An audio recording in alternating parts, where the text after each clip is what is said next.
Bonjour, bienvenue à cette première présentation sur la tarification en transport routier au Canada. Il y aura essentiellement deux parties sur la tarification en transport routier au Canada. La partie sur les intervalles et les payants pour, et une autre partie sur l'unité payante. Il y aura aussi une présentation plus tard sur la tarification en transport routier aux États-Unis. La différence fondamentale entre les deux systèmes de tarification, entre le système canadien et le système américain, états-unien, c'est la question d'unité payante et de densité de marchandises. Aux États-Unis, on utilise un système de classe où la classe de base, c'est la classe 100. Et ce qu'on dit ici, c'est que essentiellement, une marchandise de classe 80 sera plus pondéreuse, plus dense et reviendra à coûter 80 du coût de la classe 100, puisqu'elle occupera moins de place dans le camion et ça permettra peut-être au transporteur de mettre plus de marchandises dans son camion.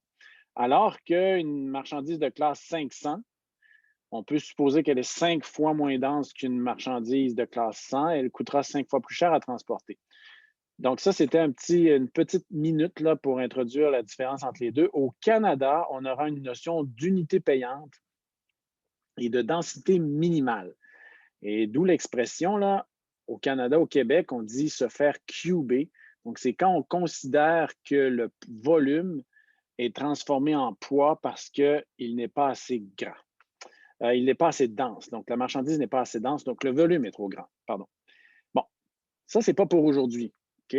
Aujourd'hui, on revient à ce qu'on a vu dans la séance, à la séance 1, c'est la notion d'intervalle et la notion d'économie d'échelle, puisque lorsque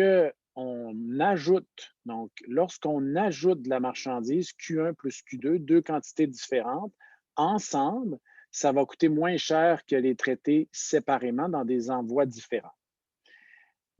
On s'approche là, du cœur de la matière. Il y a donc un mot-clé en tarification en transport routier, c'est et ça, il y a la même chose aussi dans d'autres modes, le payant pour, peut-être moins en aérien, mais il existe en ferroviaire et en maritime, c'est certain. Donc, la notion de payant pour. Cette notion de payant pour, elle existe entre les intervalles. Ici, donc, on a des taux, sauf pour ce petit chiffre ici. Ça, c'est le minimal charge, donc le coût minimum. Ensuite, on a des taux pour chaque intervalle de poids. Pour moins que 500, pour minimum 500, minimum 1000, minimum 2000, minimum 5000, minimum 10 000, 20 000, 30 000, 40 000. Lorsqu'une marchandise se situe sur un intervalle, par exemple minimum 500, il se peut qu'elle appartienne au payant pour de l'intervalle suivant. Voyons une illustration ici. Si on appliquait directement que les taux, regardez qu'est-ce qui se passerait. Donc, si on appliquerait que les taux qu'on retrouve ici, et par exemple qu'on se rendait jusqu'à 999 livres. Et si on fait le calcul ici, 1000 fois 63, ça va donner, donc c'est pas 1000, c'est 10 parce que c'est des CWT. Donc 10 fois 63 et 50, ça va donner 635 Alors qu'on voit très bien là, que 9 CWT, ça va donner plus que 9 fois, pardon, pardon 9 fois 89 fois 83, ça va donner plus que 635. Mais c'est ce que le graphique montre ici.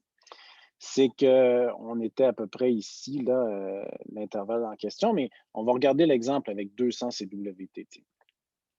200 CWT, c'est 20 000 livres. Donc, si on applique ici un coût de 200 CWT fois 24 ça va nous donner environ 4 000, OK, 4 000 quelques, là, 4 800, disons. Alors que si on est à 19 999 livres, soit 199 CWT, on va être presque à 200 fois ça, donc ça va donner presque 8 000. Regardez, c'est ce que ça donne ici, là. Donc, 19 999 livres va coûter 8 000 alors que 20 000 livres va coûter environ 4 800 Bon, j'ai fait des calculs rapides, mais l'image est là. Alors, qu'est-ce qui se passe? C'est qu'on trace des lignes ici, des lignes de coûts fixes. Lorsqu'on atteint le prix de l'échelon suivant, de la borne inférieure de l'échelon suivant, on tire une ligne et ça nous donne des coûts fixes.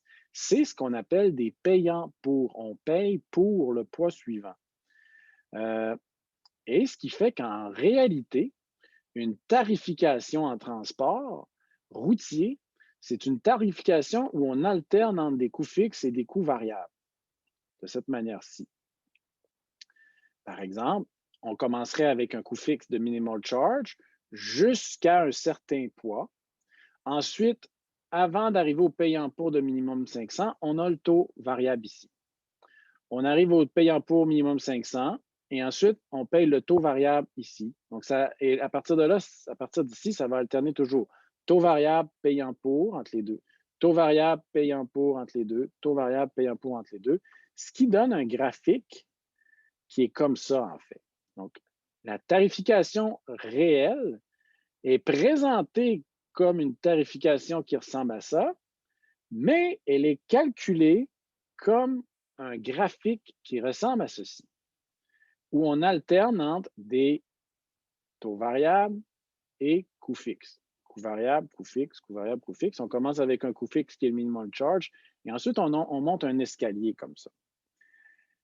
Et elle est là, la clé de la tarification en transport routier. Tout se rattache à ça. Quand on ajoutera plus tard l'unité payante, on fera simplement que transformer du volume en poids et on devra, à partir du poids obtenu, on va calculer le coût de transport.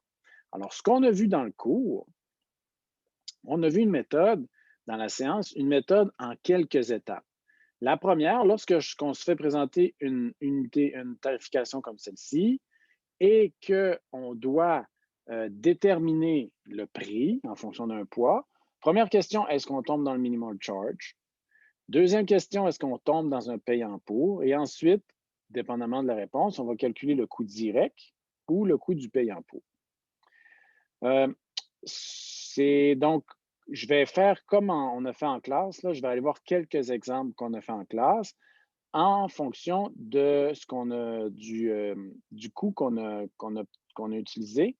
Donc, en fonction de ce qu'on a vu sur Moodle, ouais, je vais aller chercher sur Moodle. Ce que je vais faire, en fait, je vais interrompre ici la présentation. Je vais rajouter une autre vidéo là, pour faire des petites vidéos un petit peu moins longues. Merci de votre attention. À plus tard.